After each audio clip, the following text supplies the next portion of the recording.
All right, everyone, thank you guys so much for tuning in wherever you may be in the world, whether it's the morning, late at night, in the afternoon. We really appreciate it. My name is Erin. I am part of the Student Affairs Department here at International TEFL Academy, and we are really excited to have you attend this webinar. It's our first ever webinar with one of our amazing partners, TEFL Recruits. So I have Daniel here from TEFL Recruits who will be talking to you about the different markets to teach in, especially in Asia, and kind of what he has experienced as he's taught abroad, as well as kind of the services they provide. And I'm really excited for you guys to be able to listen to his and see his presentation. He'll be doing a Q&A at the end. So really excited for you guys to be attending. Daniel, can you hear me? Yep. Everything's good on my end. All right, perfect. And we can hear you. So Daniel, I'm going to go ahead and really just let you get started kind of introducing yourself and things like that. So yeah, thank you again for taking the time of your day. I know that you are currently in South Africa, correct? Yeah, I'm based in Cape Town, South Africa. I grew up in Columbus, Ohio, but you know, life's a trip, and ended up here. Really glad to be here. If you ever visit Cape Town, I'm sure you'll love it. But how I got here was through teaching abroad. So I kind of want to get the presentation started. If you have, sorry, we have two people need to enter. There we go. Sorry, guys, I am not as good with the technology. Aaron? Okay. Hi, guys. If you just entered, we just started. So, we are now, oh, I saw someone's also from Columbus. That's great. So I'm going to get the presentation started real quick so you can understand who we are.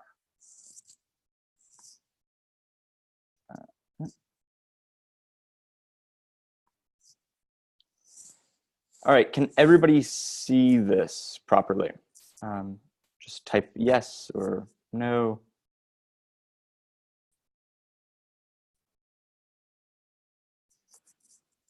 Yes. All right, can anyone see this? Someone can turn their microphone on if they can. This is Louise in New York. I can see it. It's a little distorted. It's a little stretched on the screen, but I can see it. Okay, great. So we are TEFL Recruits, and you can go to teflrecruits.com. That's our website. And to let you guys know about us, so here's, turn off my video now. So TEFL Recruits was started by me at the top, and my wife, Nicole. So we're former ESL teachers. Nicole started her journey with TEFL when she was teaching in Thailand. So she went through a TEFL course in Thailand and then ended up teaching for about 6 months there. She loved it. And she actually met me in Taiwan. So I got a job through Hess International in Taiwan. I actually ended up switching jobs pretty quickly because of the working hours. Didn't really like the setting, and I was able to switch jobs in the country pretty easily. Ended up working for an international school. Worked there for about 2 years. That's where I met Nikki. Overall, we ended up going to Mexico. I got my CELTA at the University of Texas, Austin, and went to Mexico, and then we went to China, where we both managed schools. So that was our journey in teaching. we ended up having our first child and moving to Cape Town, South Africa. She grew up in Johannesburg. Her parents live here now. We started TEFL Recruits. And so why did we really start TEFL Recruits was that we found it to be a bit more difficult to navigate teaching without a recruiter. But we also found good opportunities with a recruiter. So honestly, being a teacher, I foolhardily think that you should, look around for both. But recruiters are also there because they monitor the market all the time. They're constantly there, and that's what we do. I'm always on the phone to different schools, talking to different teachers, how their relationships are with the schools. And this is kind of how we build relationships with the different companies that we do recruit for. And the reason why we always think that the reason why we think that you should go with a recruiter is that we're not going to take any money from you, but we're also going to give you a lot of insight. Everything that we do for you is completely free, and we're going to help you walk through the visa process. It can be a little bit tricky, but it's actually relatively simple and easy, especially if you've done it the amount of times that we have. It depends on what country you're living in and the residency status that you have. And each visa process is a bit different, but having a recruiter as well as a school working on the visa kind of adds checks and balances. So why I say that is that sometimes schools, yes, they know the process, but they want to hurry you and get there. I'm sure that you probably heard about people going on different visas other than a work visa. Well, in most countries, that is illegal. And you're also, you should be, if your school is legally allowed to hire foreigners, then they should allow you on something else than, say, a tourist visa. So we add kind of the check and balance to make sure that the school is doing their job properly. You're up to date on material. And we also like to give fun information about kind of anything that you have. If we don't know the answer, we probably know someone in the industry that does, and we can relate that back to someone. What I really like to do is if, I don't know the necessary situation on the ground, say in Chengdu, because I haven't lived there before, but I also have many friends that have. We can help get you involved in the groups, WeChat groups before you land. If you haven't been to, say, Tokyo, well, we have friends in Tokyo that can tell you a little bit more about the lifestyle in Tokyo. So that's kind of the basis of what we do. You come to us, we have a chat, and we try to figure out what's going to be your best fit. So moving on, let's talk about like the number one country in the industry right now. It's China. And this is just because there are so many jobs in China right now. It's a huge market. And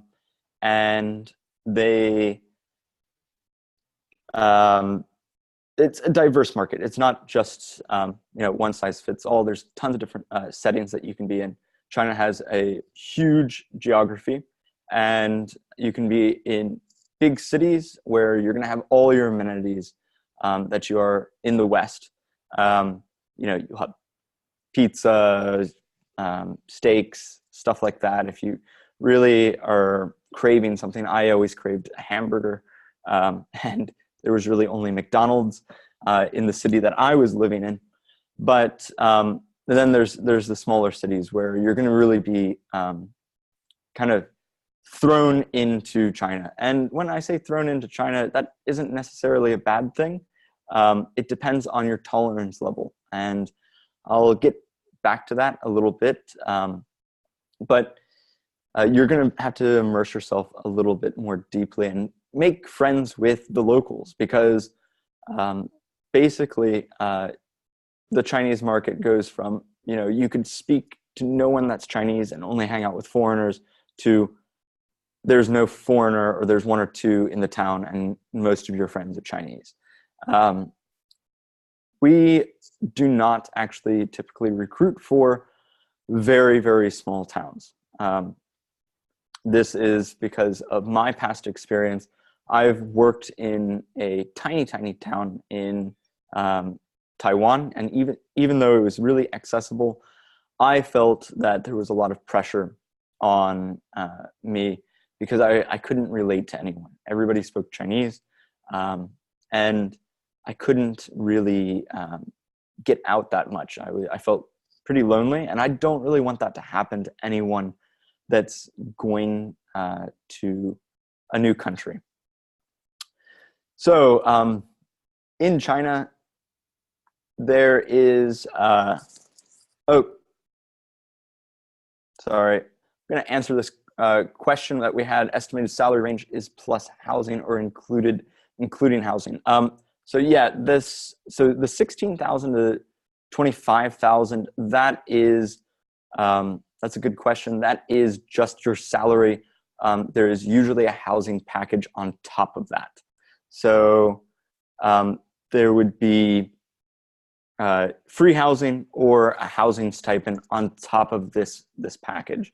And if you're going to get after-tax salaries, we've been able to get after-tax for some people. If you're experienced, then that would probably be 20 to 23,000 max, probably after tax, and that's 27,000 before tax. So yeah, we recruit for about 100 schools or more. The process is a bit different than most recruiting agencies. We're going to be able to, because we're so flexible, because we have people that are on the ground that work for us to find necessary needs, and we've taught them the standard procedures of what to check for schools, and to make sure that we're checking that all the schools are fine.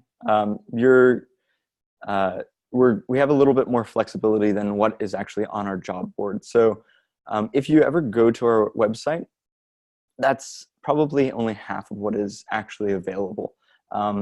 If you log on and then just kind of shoot us an email and get us on WeChat, then we can talk more in detail about what you're looking for. So yeah, China saves a lot of money. I know some people are there, they can probably agree with this. I was able to save about $2,000, maybe a little bit more with my management job. Sometimes it was $3,000. And this is a great way to pay off student loans if anyone's a student right now or is trying to pay off student loans. I know I had a difficult time doing this when I was in Taiwan, but the mainland Chinese market is much different. So gonna go talk about the different types of schools that we have. There are training centers. These are typically Wednesday through Sunday work schedules. So you have Monday and Tuesday off. Now, it gets a little bit hard to get used to this schedule, but you can try. You do get a little bit burnt out I'm saying this from my own experience, but they also offer pretty good opportunities in terms of salary and if you're a first-time teacher, we have some great centers that really invest into training further education of their teachers. I know many of the schools that we recruit for, you'll have like a week in Shanghai, and then you'll also have weekly ongoing training with your academic manager. So it's really good if you don't feel very comfortable in the classroom just yet, and you kind of want some good ideas. So I always recommend training centers for first-time teachers. The money can go quite far if you are an experienced teacher and going to a training center. Then you can get into management, head teaching, or just convince the schools that they should pay you a lot more. And that's kind of how we come in. We really try to work with the schools and say, look, this person is really qualified. If you are really qualified, we're going to really push the schools for higher salaries. We recently got a teacher that we recruited 2 years ago. He's done with the school that we placed him at first, and now he's come back to us. We've been able to get him $23,000 after tax, plus a $4,000 housing accommodation salary, and he only has to teach 20 hours and work 35. So that's pretty good. So if you do gain some of that experience, you can leverage that with the training centers. Now, we also have adult learning centers. So when I say training centers, those are for ages 3 to 12 years old, typically. Now, some of them are 8 to 12 years old, but that's the typical range for a training center. In terms of adult learning centers, this is going to be high school to professionals. We have several adult learning centers and companies that we work with. Some of the big ones are like Medton, WebEye, and we also work with some other ones. So if you do see those ads, contact us. We can try to get you a better salary in terms of that, because we've been working with them for a while. Why I like adult learning centers is just that you can relate to people. I worked at the Anglo-Mexican Foundation in Mexico City at an adult learning center. Unfortunately, we don't recruit for them, but you can look them up if you do want to go to Mexico. And why I really liked adult learning centers is that you're teaching at a much higher level. It's all about grammar, and if you like grammar like I do, it's quite fun. It's like showing people a math problem and then having them regurgitate it and then transform that into language. You also get to connect and meet people that you probably wouldn't meet on a regular basis anyway. So with adult training centers, you'll end up being friends with your class, with your students. So they might invite you to dinner or have a drink or go out with their friends. And that's what I really liked about it. The cons about adult learning centers, though, tend to be that sometimes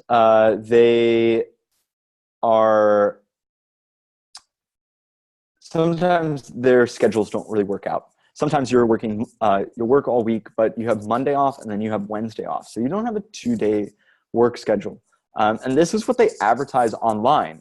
But if you are looking for a 2-day weekend, which I'm sure you would want, we can try to convince them of that, because they aren't really going to advertise that, and they're going to try not to put that into the contract. But for us, we value people's time off and think that should be the case. So if you are looking for adult learning centers that have two weekend work schedule that are 2 days together, talk to us. We'll try to figure out something with with them because they aren't going to upfront and advertise about that.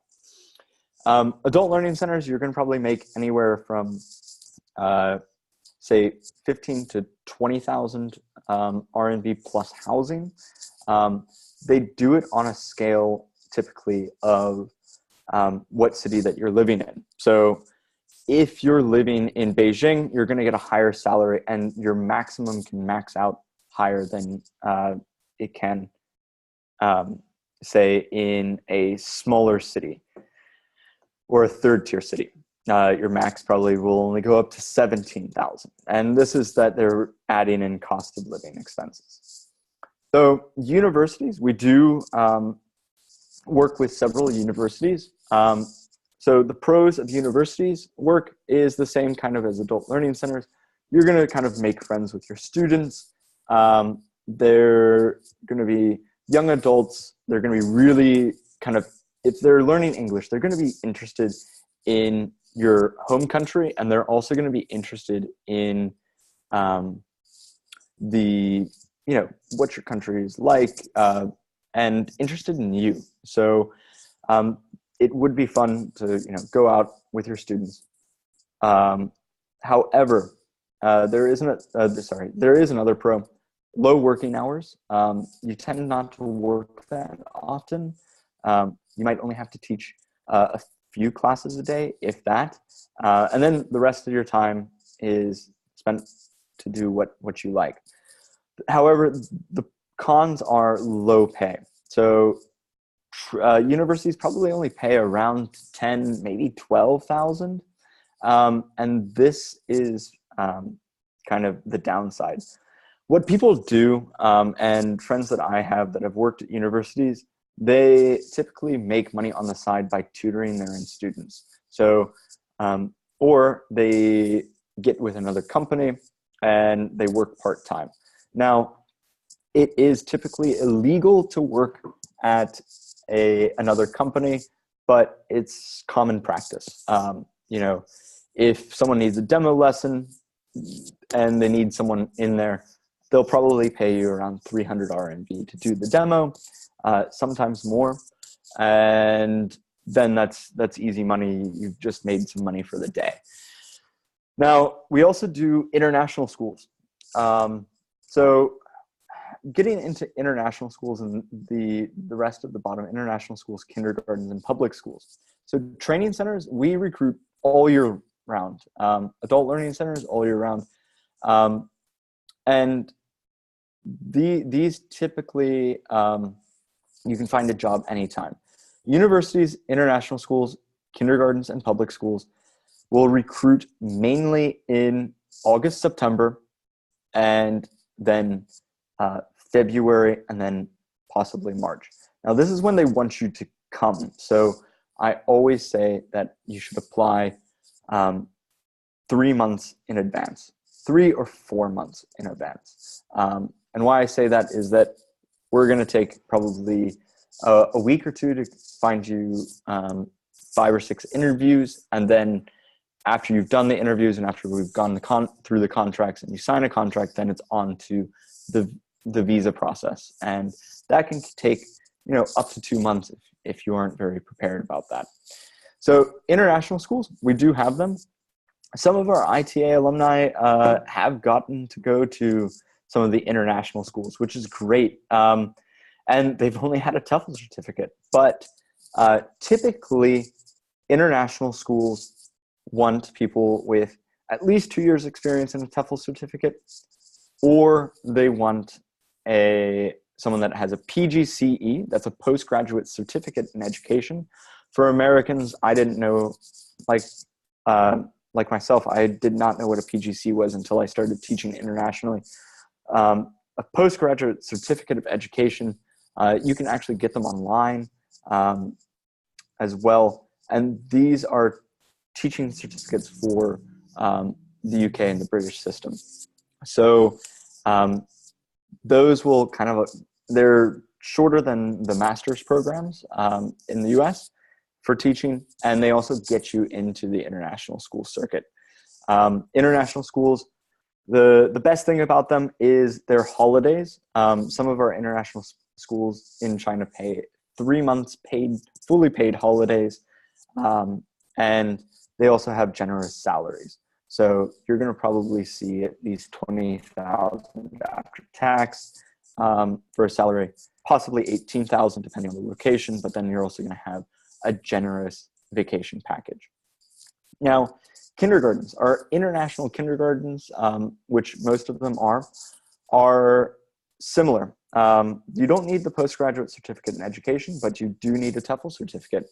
If you like working with young kids, I've been a kindergarten teacher myself. I love working with, 5 and 6 is one of my favorite age to teach. And when you have a small group and you watch their English grow from, not being able to speak anything to being able to have a conversation with you at the end of the year, it's amazing how much growth these little kids do in 1 year's time, and you get to watch them grow. So with kindergartens, all you need is a TEFL certificate and a bachelor's degree, and you can get one of these jobs. They do require you to make lesson plans and create your own material more so than the training centers. The training centers give you more of a guide. The kindergartens give you a lot more freedom within your class. So they are going to have a curriculum for you, but you're going to have to expand on that. We have some great positions. We actually still need about 14 positions in Chengdu for August and September. They have good holiday packages, and they also pay very well for the city. So kindergartens are good for pay. They are also good for holidays, and you also have a Monday through Friday schedule, so you don't miss anything on the weekends. And kindergartens the cons with kindergartens is that if you aren't a experienced teacher, they can be a little bit overwhelming because you're going to have to do a lot more work in terms of arts, crafts, forward thinking, and planning. So if you haven't done a lesson plan and you get a kindergarten position, I highly suggest that you look into trying to find lesson plans online. Pinterest is a great source. I used Pinterest a lot when I was teaching kindergarten. Another con is that you will get sick. It's a granted. With kindergartens, little kids just have germs. My first year of kindergarten, I think I was sick probably at least a week for the entire year. Now, public schools. Public schools are a great option for flexibility. So they offer low teaching hours, sometimes only 15 to 20 teaching hours, and some of them will allow you to leave after you're done teaching. That's great. So you just have to do the teaching hours. We have an amazing opportunity in the Sanya public school system. If you don't know where Sanya, that's in Hainan. It's a tropical island, and they're actually paying higher than typical public schools. They're paying about 15 to 20,000 plus housing to teach there. But the con for public schools is lower teaching. It is lower wages usually.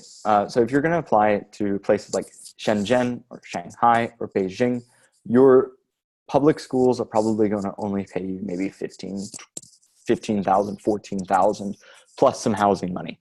And you can get a lot more in some of the other schools if you're not. So if you want to save money, public schools might not be your option. Another con for public schools is that it does take a lot of classroom management. So classroom management is really key in any classroom, but for public schools, you're going to be probably teaching 30 to 40 students.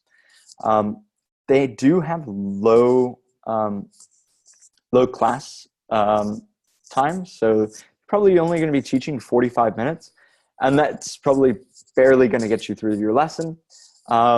but still you're going to have a lot more troublemakers, people that, aren't really listening. And if you really want everyone to learn, that's going to be a struggle. Public schools, you're not going to be able to reach every child because the training centers, the adult learning centers, the kindergartens and the international schools all have low students, student to teacher ratio. So it's like usually 1 to 12 students. With public schools, a lot more.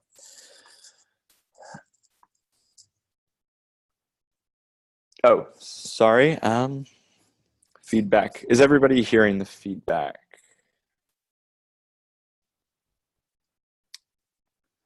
All right, we're going to move on to the interview.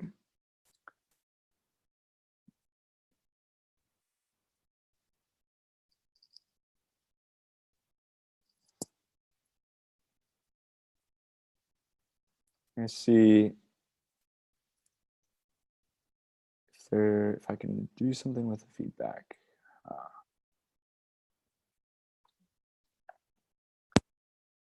You guys hear me now? Is it better like this?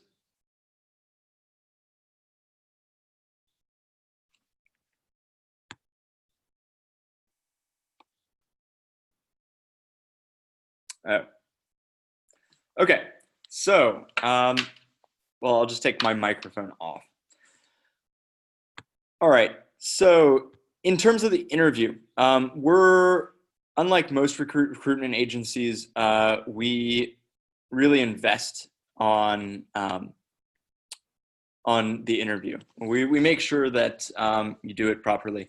So I've linked in how to make an intro video. I really liked this video on YouTube. The woman does a really good job explaining what you need to do to make an excellent video. So in China, they're going to ask you for a introduction video, and introduction videos are kind of necessary because they're the first glimpse of you. So you really want to make sure that you shine and make sure that it's kind of unique. We see introduction videos a lot, and the schools see a lot of introduction videos. So things that stand out, being smiley, bubbly, friendly, outgoing, and dressed professionally, and speaking clearly is essential to making a great introduction video. Here's my QR code for WeChat if you guys want to add me. And we can always talk to you about introduction videos and how you can improve on them. So interviews do take place mainly on WeChat. It's a lot quicker for us instead of sending emails back and forth to you. So once we're on WeChat, we'll get a phone call going. We'll ask you what you want out of your next year, and then or you can reach us out on WhatsApp. Our WhatsApp is on our site. But yeah, we'll talk to you about what you want from the year, and then from that we'll take you to the interviews. Once we have your introduction video, we'll start grouping you. And why we group you with people is that we can monitor and make sure that the school isn't saying anything like, come on, go on a tourist visa, or anything else that isn't actually true, because we do want to make sure that everything's clear and transparent in what's going on. So that's what you can kind of expect from an interview with us. We'll give you tips. Every school is different. So, we'll kind of tell you preferences about the academic manager, if you're going to speak with the principal, things like that to kind of give you a heads up. And just don't tell the schools. We do try to work for the teacher. You guys are our number one priority. We have lots of schools, and if one of them acts up, we can definitely cut them off. But we really want to make sure that you have a good time. As teachers ourselves, we understand. So checklist for China. I'm going to briefly go through this. This is something that you can look at throughout afterwards, and you can ask questions about this at the end, but kind of want to wrap up on some time.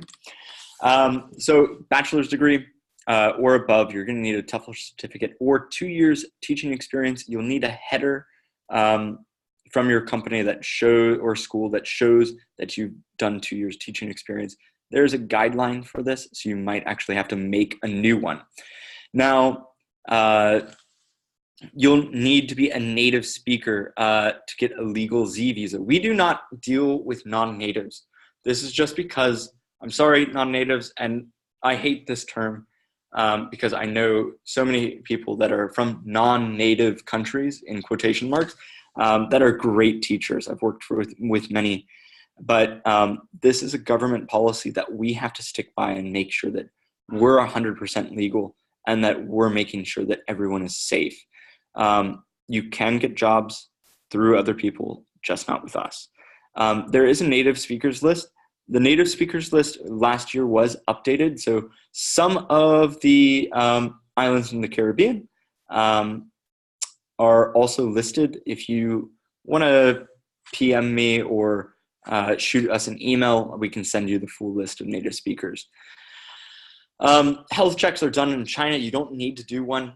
Your school just needs to upload a letter. You used to be able have to do them in country. So thank God that's not the case anymore, especially for Americans who have to pay a ton of money for insurance or pay extra on the cost of what these tests are going to have to do.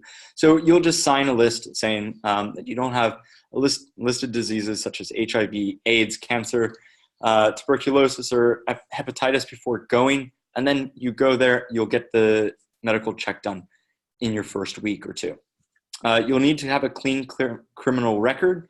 Only police background checks are needed unless you live in Washington, D.C. Then you'll need an FBI. So that's for Americans. For the rest of the world, your locals should be fine. You also need to be under 55 for women and 60 for men to get a Z visa. I know, sexist, but that is the case in these terms for China. So go on a Z visa. It takes about 1 or 2 months to get everything done. We can give you a list and checklist. We have the list up on our blog for South Africans. That's just because it's a little bit of a more lengthy process for South Africans.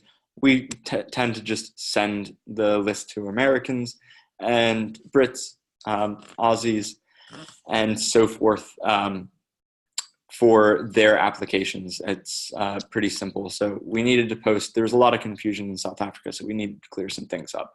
But we will send you the process on how that goes about. Now, switching over, South Korea. We also deal with South Korea. And South Korea, I love South Korean food. I've never been, though. So I'm sorry, I can't say too much about the country, besides that I love Korean barbecue. I have an uncle from Korea as well. But yeah, we have training centers. So these are spotted throughout the entire country. It's about 2.1 to 2.4 million yuan per month. We also have free moving expenses, which is a little bit better than what China does. Most of the Chinese jobs reimburse you unless you negotiate hard on a plane ticket there. Some of our jobs in China do plane tickets, but South Korea will do plane tickets and then moving expenses. They have 11-day vacations, housing is provided, and lunch and dinner. They also have a completion bonus. So we just don't deal with China. We deal with tons of different countries. So if you are interested in South Korea, you can message us and we'll talk with you a little bit more. And then I'm not the person that does the South Korean division. One of my other partners does, and he can talk to you a little bit more in depth about South Korea. We also have Japan. Awesome. If you haven't been, I highly recommend going. but it is expensive. So there's housing assistance, but you also have to live off of this amount. So 2,500, sorry, can't read, 250,000 Japanese yen per month. You might compare that to other countries, but you also have to understand that you are going to be living in a country that does take a lot of your expenditures away on just simple things such as eating out.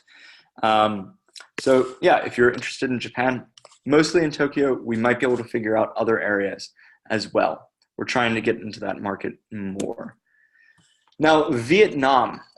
Vietnam's great. It's kind of our up and coming destination. We're really highly invested in Vietnam just because we see that this might be the next leap into a really lucrative jobs, as well as just what you can do in Vietnam. Vietnam is very, very cheap. So living off of 32 million Vietnamese dong per month, it's going to go pretty far. Our schools there, we have them all over.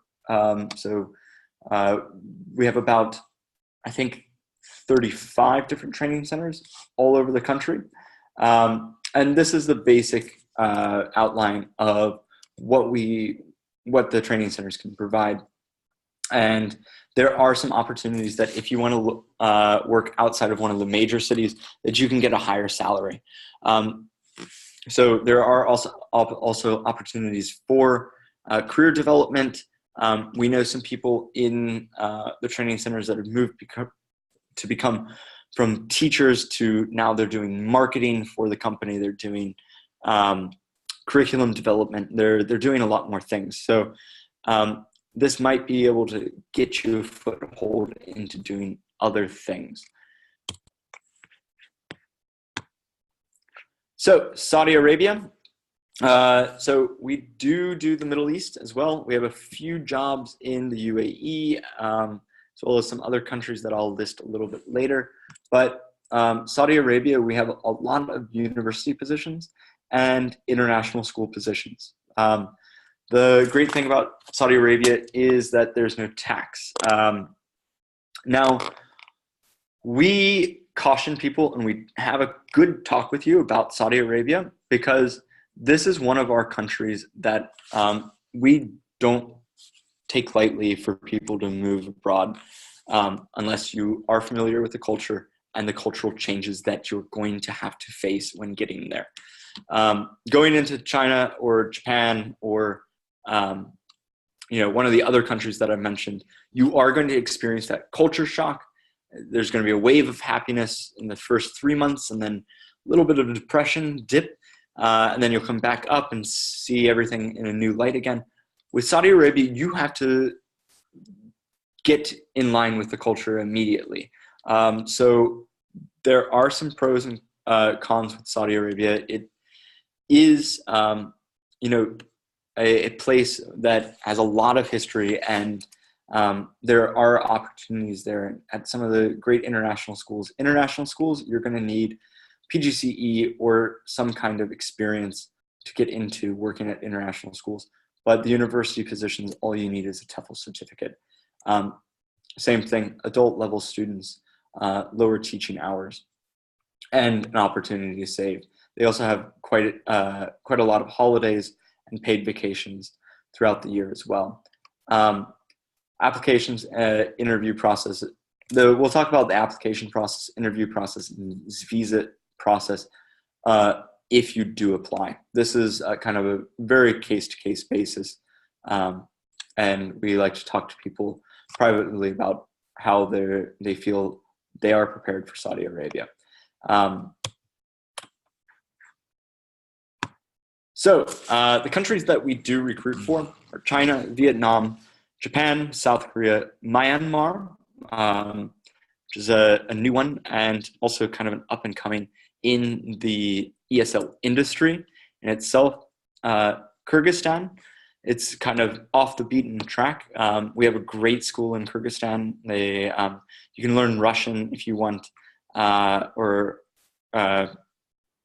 don't know if it's Kyrgyz, the local language, local dialect. They also have classes for teachers. We also have like 6-month stunts there, or you can also do an internship. Saudi Arabia, Oman, UAE, Kuwait, Russia.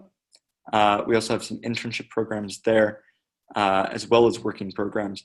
Bahrain, the Czech Republic, and what we're developing next. So I'm pretty excited to say that we are trying to get into South America. It's a bit difficult, but we are trying to reach out more into Latin America, as well as other opportunities off the beaten track. We have some of the main countries. We can provide a lot of solid information, details, and schools, but we also want to give you guys the option, because as I know from being a teacher, I like to hop around to different countries. And I think that it'd be a great way if we have those opportunities for you to hop around to different countries. So I'm gonna kind of get away from this. Oops. And I guess oops, sorry guys. New to this.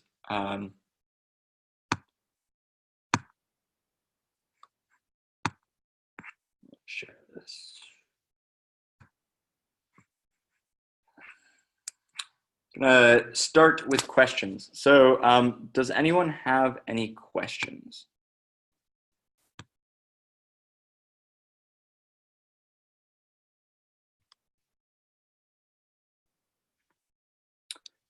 Yes, you should apply through the ITA platform. That would be great. It recognizes that you guys are ITA, and we actually do give a lot of priority to the ITA alumni. You guys are some of the first people that we take. We know that the training is great at ITA, and we know that our schools really like you guys. So yeah, I'm gonna take questions. I guess if you can type them, or if I'll ask, if you can say, I have a question, and you can turn on, I'll say your name, and you can turn on your mic. So do we have contracts shorter than 1 year? So I'm gonna go with Ethan. We do have contracts shorter than 1 year, but they don't tend to be in China. We do have part-time things, but we do have one. We can get you in touch with a place in China that does 6-month contracts. They aren't directly affiliated with us, but we have some affiliates that can get you in contact. No problem. They are trusted. It's just not something that we were looking into. Vietnam, you can do 6 months. You can also do 6 months in Thailand. I don't know if I had that listed. We do have Thailand. We have 6 months contracts in Thailand and year-long contracts there. Kyrgyzstan is also one that you can do 6 months, and I believe Russia. So what country is open to older but experienced educated teachers? So depending on how old you are, I would say that after 50 or 55,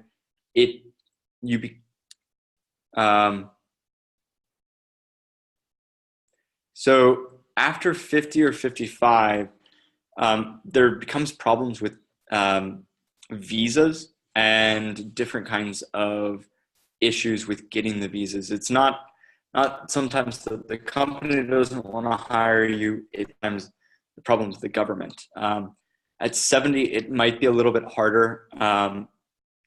I would look at more voluntary places. So do you ever place or recruit couples? Yes, we do recruit couples. We've gotten some people. We've gotten one person was a teacher and their partner wasn't. We even got them to go and have their spouse have a visa. We got their kid schooling as well. So we do like couples it might be harder to place you. Sometimes schools are a little bit more lenient or strict on couples, but we have a lot of positions that are open to couples.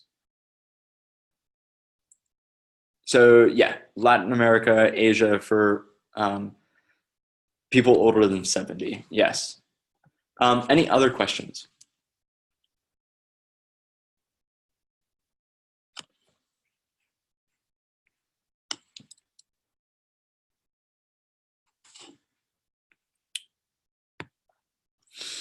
So do you happen to know, as an Asian American, are treated in Asia? Okay.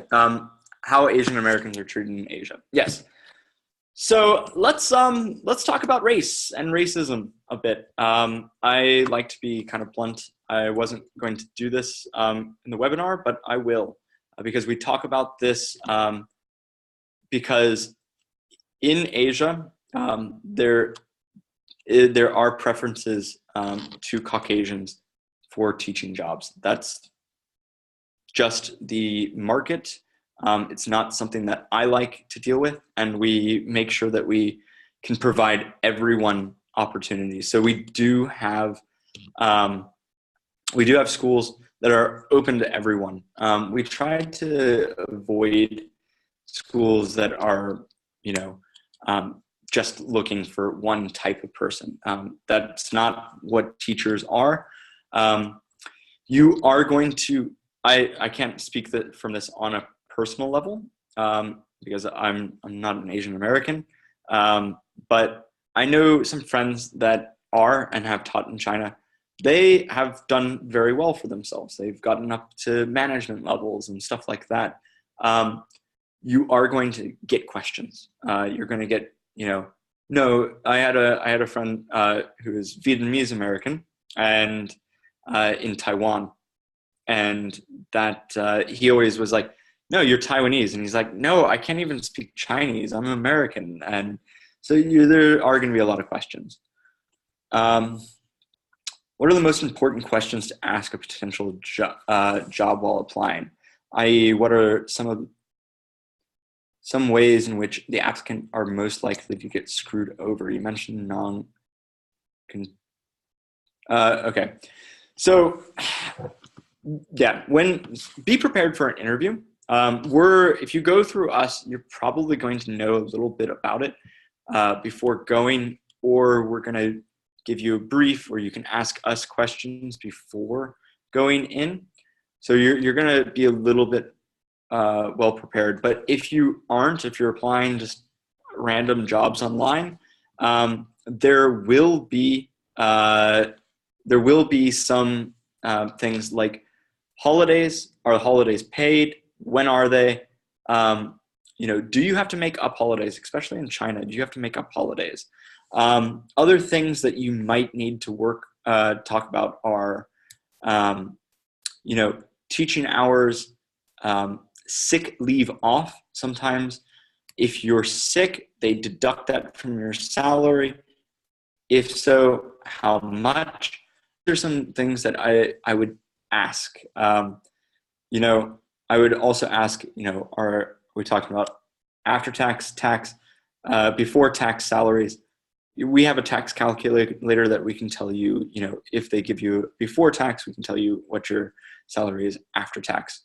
Assuming your hesitation on Saudi Arabia had to do with the matters of religion or Sharia law, would you say that a person would have less difficulties teaching there if they were a man versus a woman? Surprisingly, we've had a lot of women go to Saudi Arabia. They haven't had much issues with the adjustment. They said that they did have a bit. I would assume that it would be easier for a man. There are things with Sharia law that you're going to have to get used to. Also, just with Saudi culture, and it's harder to navigate because in the West we're very, very into everything being things dealt with quickly and fast-paced. your companies there tend to be very slow. So if you're having a problem, you might have to wait a week or so. So there's some things that you'd have to get used to, and we can kind of talk to you about that if you want to go to Saudi Arabia. Any